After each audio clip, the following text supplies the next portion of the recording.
There we go. Now you can hear me. Yes. I'm here. Everybody, I'm here. Yay. Welcome to Connections Church in Foster. How are you all doing this afternoon? Great. Hopefully you made it when it's not raining. Look at sunshine now. Yeah, it's a beautiful day. Beautiful day. After it just bucketed with rain. Don't you love Victoria's weather? Yeah. Always different. I'm just going to read firstly, it is so exciting to have the Healy's here with us, who are going to bring give us an update on their adventures on the missionary field in Vanuatu that we've been supporting for years. So we're looking forward, and thank you, Lisa, for giving them a shout. Love it. But before we do that, we're going to have a time of worship, and of course Pastor Jeff is leading us in worship. And if you're able to, do you want to stand? That's right. Woo! Yeah, we love Pastor Jeff leading us in worship. And I'm just going to read a psalm before we pray. I said psalm this morning. I said the exact same thing. It's a proverb, not a psalm. Proverb 16, verse 9. We can make our plans, but the Lord determines our steps. So what I'd like you to do is close your eyes and open up your hand with your palm out. So your fist is open to say, God, where do you want to lead me? Where do you want to lead me this afternoon in worship? Where do you want to lead me in listening to the word? Where do you want to lead me in where we go together, Lord? Our theme is go. Go, but not without you. Let us open our hearts and our ears and our spirit to listen to the Lord, to what He has to say for us, to us individually as we worship Him. Let's just pray. We thank you, Lord. We thank you that we start by seeking your face in worship, Lord. Let us lay distractions down, things that might have happened during the week or today, so we can keep our eyes on you, Lord. That we can open our hearts to you. Lead us where you want us to go. We just ask that you lead, help those who are up the front in leading this service. That if we need to divert, we will, because we're tuned into you, Holy Spirit. Have your way this afternoon in your church, in your people. In Jesus' name, amen. Amen. Thanks, Kaz. So this afternoon our live stream is going to be a little bit shorter today. We're going to have some worship and prayer time, and I'll share a very brief thought. But as we hear from Sue and David, we want to have opportunity for them to share some stories and testimonies that are a little bit more private that we don't want to put online. So if you're online with us, great to have you with us. Please join us in worshiping and in prayer, but it will be a little bit shorter for you today. So let's praise, let's sing, let's lift our voices to Him. I love you, Lord, for your mercy never fails me. All my days I've been held in your hands. From the moment that I wake up until I lay my head, I will sing of the goodness of God. Let's sing the verse again. I love you, Lord. I love you, Lord. For your mercy never fails me. All my days I've been held in your hand. From the moment that I wake up until I lay my head, I will sing of the goodness of God. All my life you have been faithful.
All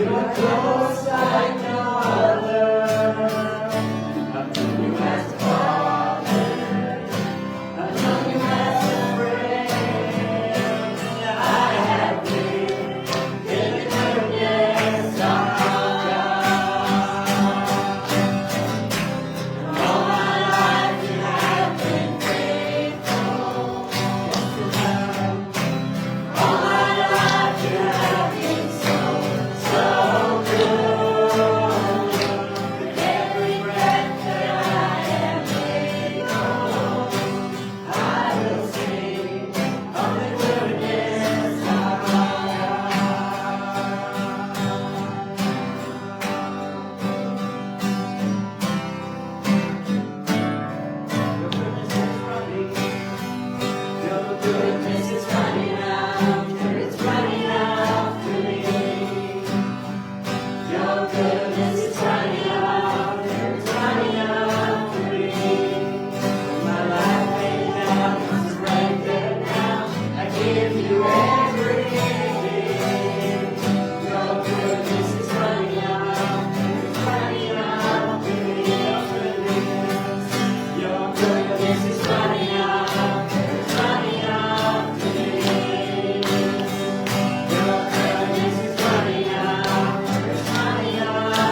say, "Come, Holy Spirit."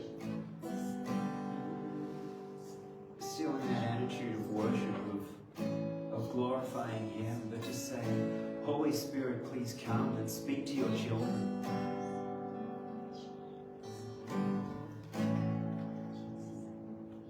It's good to praise, to worship, to lift our voices to Him.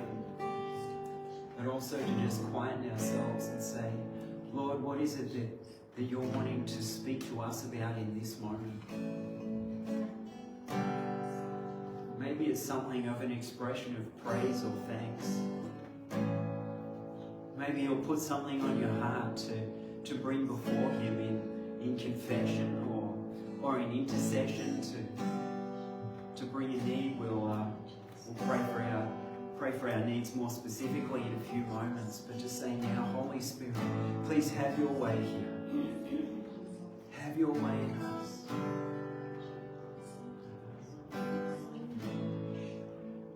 Open our hearts to you.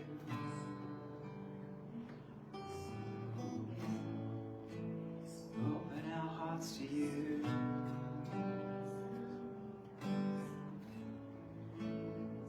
Come, Holy Spirit. Come, Holy Spirit. Lord, you promised that His glory is going to shine down the aisles of the churches. Lord, would your Spirit come? Shine in this place tonight. Jesus. Yes, Lord. Holy Spirit.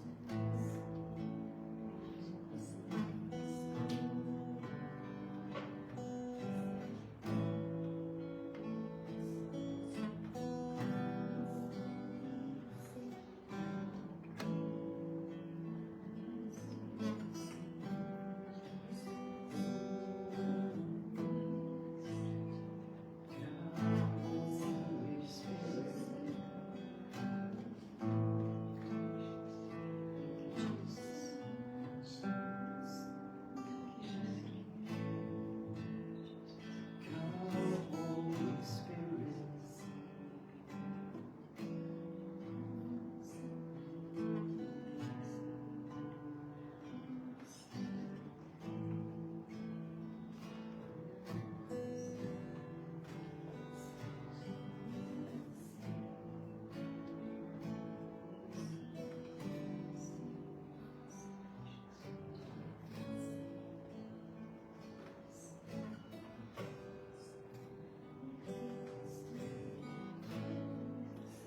You're worthy of it all.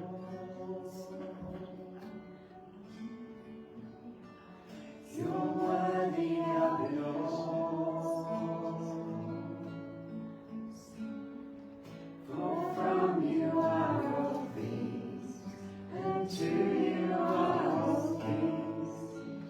You deserve glory. You're worthy of it all. You're worthy of it all. For from you are all things, and to you are all things. You deserve the glory.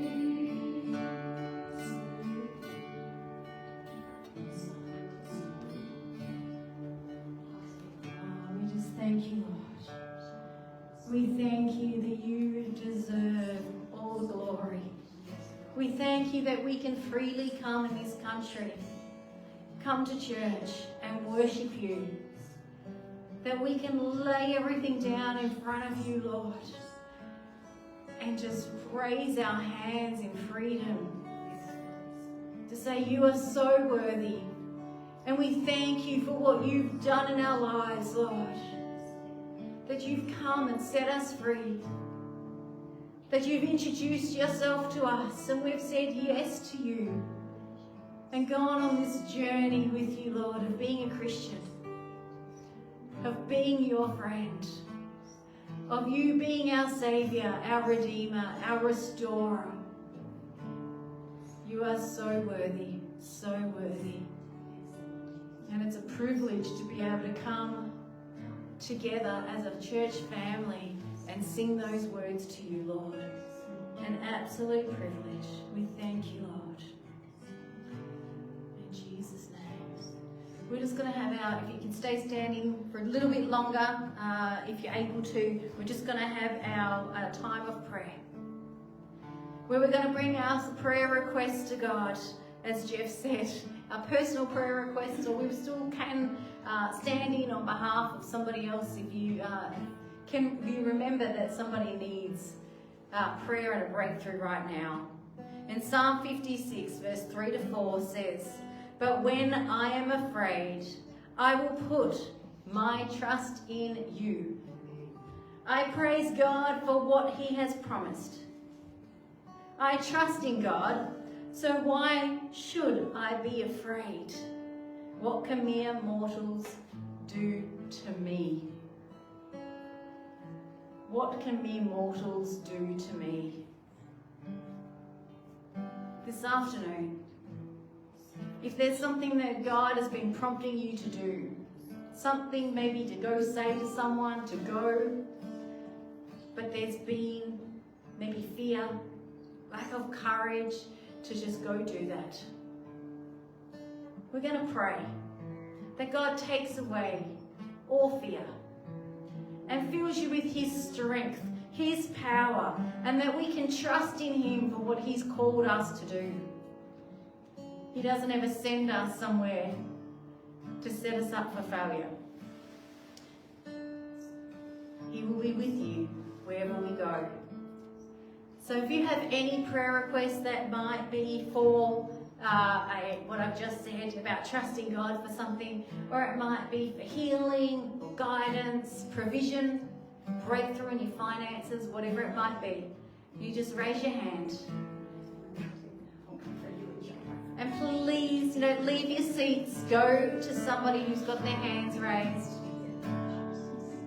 And let's support each other and let's believe for God's healing, God's power, God's provision, and his strength in these situations. Let's pray, church. Oh, Lord, we just thank you.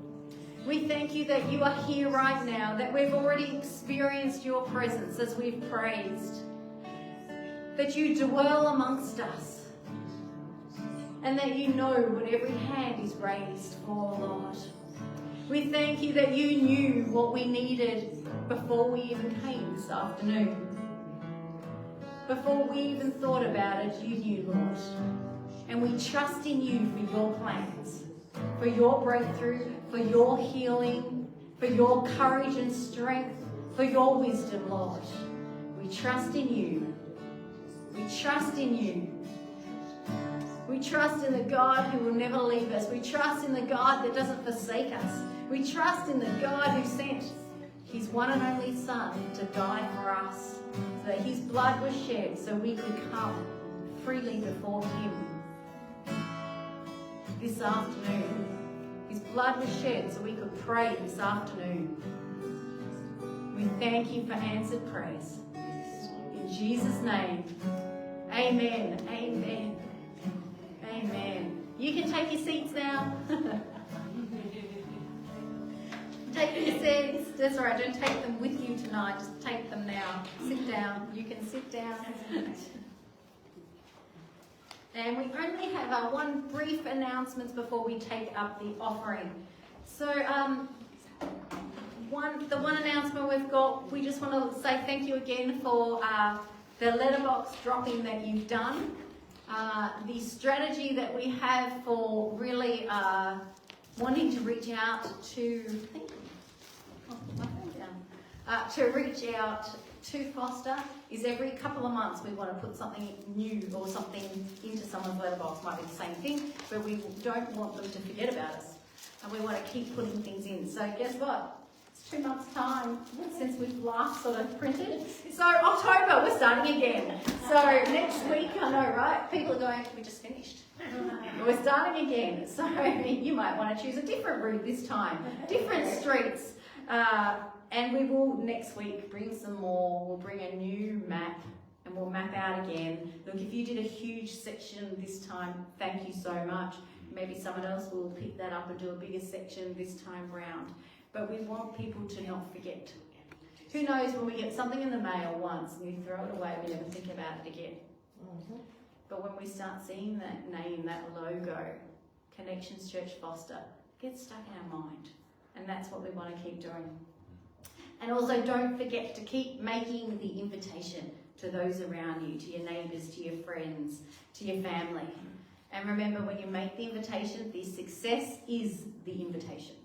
Not whether someone comes, that's up to them and God. God will work on their hearts. The success is just the fact that you've made the invitation. So we're just going to take up the offering, if someone can grab the offering bag. And I said this is the same that I spoke at Envelope this morning. You know, we had our faith offering a few weeks ago, and thank you so much for your generosity. It was such a good response in Envelope and in Foster, and we thank you. You know, God honours a cheerful, obedient giver, and we thank you that you were obedient, that you did what God asked you to do. And as we said, if he said no, then you were obedient in not giving. If he said give this much, then you're obedient in that. So we thank you for that.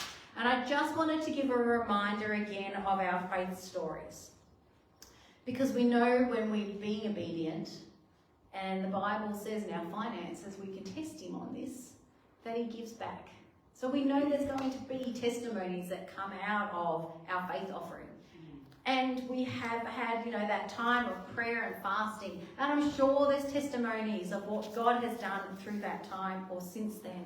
So please remember to, if you have a faith story, to email myself or Jeff, and so we can slot you in on the roster to bring your faith story. And as we mentioned last time, if you don't want to get up because you don't like this thing that I'm holding, this microphone, and you think, I don't want to be on the camera or on the microphone, send it through, and on your behalf, we will share it with the church, with your name or without your name. It can be anonymous. That's okay.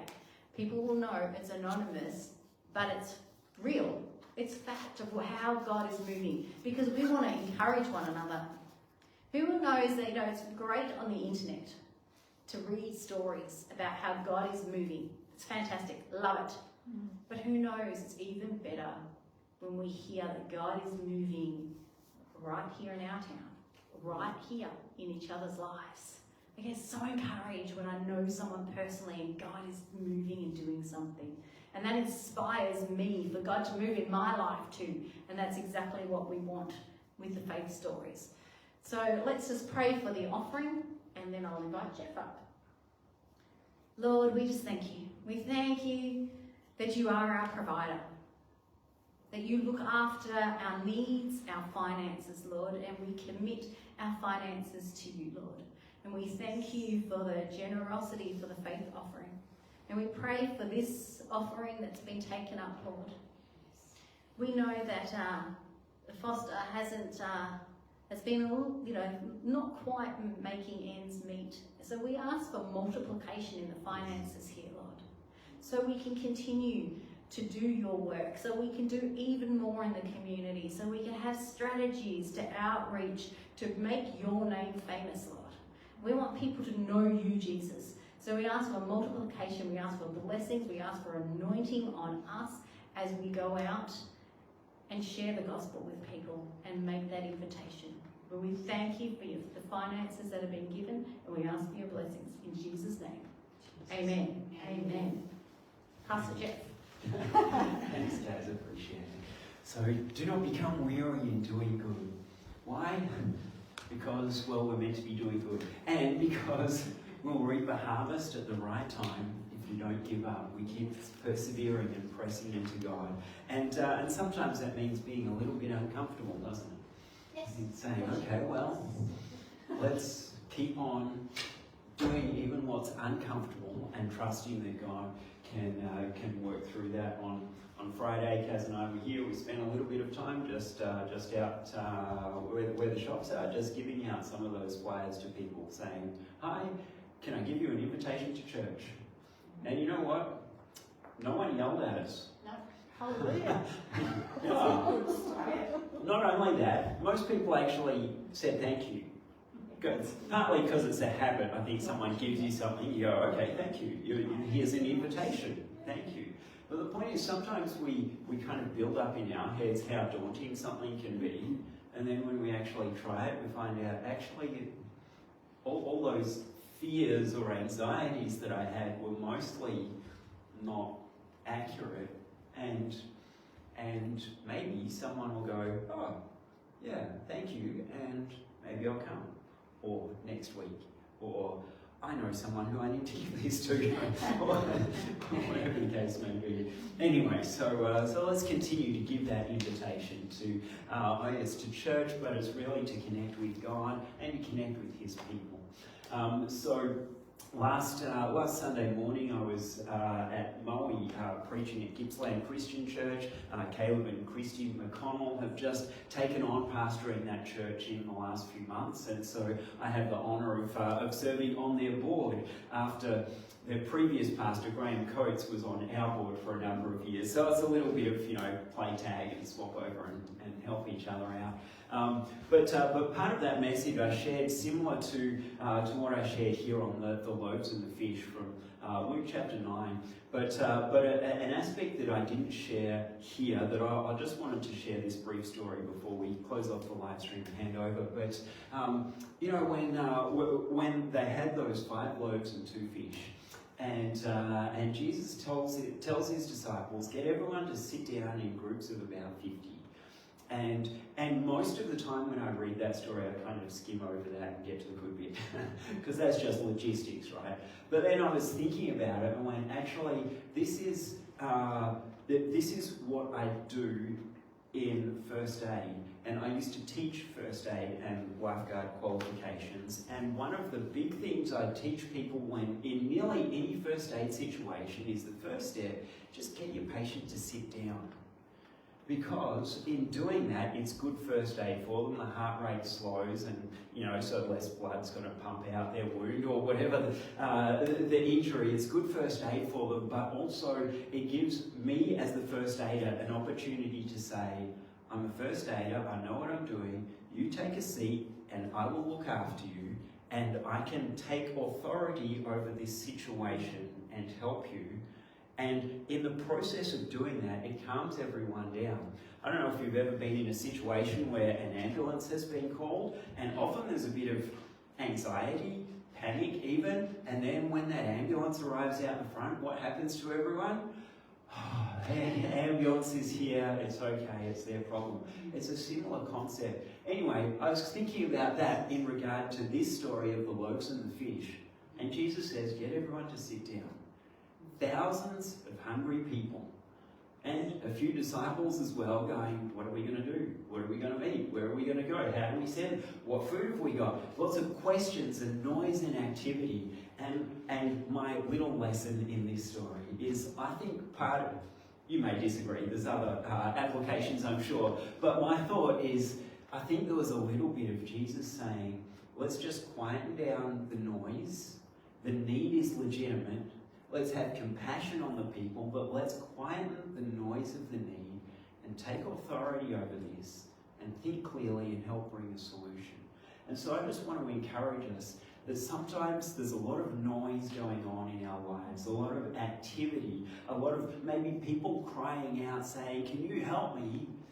And maybe we need to do a little bit more of, okay, that need is, I hear it, and I just want you to sit down and look up to heaven and give thanks for what I have and bless what I have and say, okay, I'm taking authority over this situation so I can bring blessing to thousands. There's my little thought for the day. Quieten the noise and turn our eyes back to God and say, God, will you bring your solution to this? So we're going to close off our live stream. Thank you for joining us. Great to have you with us. We pray that the Lord will be with you throughout this week and encouraging you. And please reach out to us if we can support you in any way. And someone's going to press a button on that phone for me. And we'll invite David and Sue Keeley have been working at this ministry thing much longer than me. And I just want to honour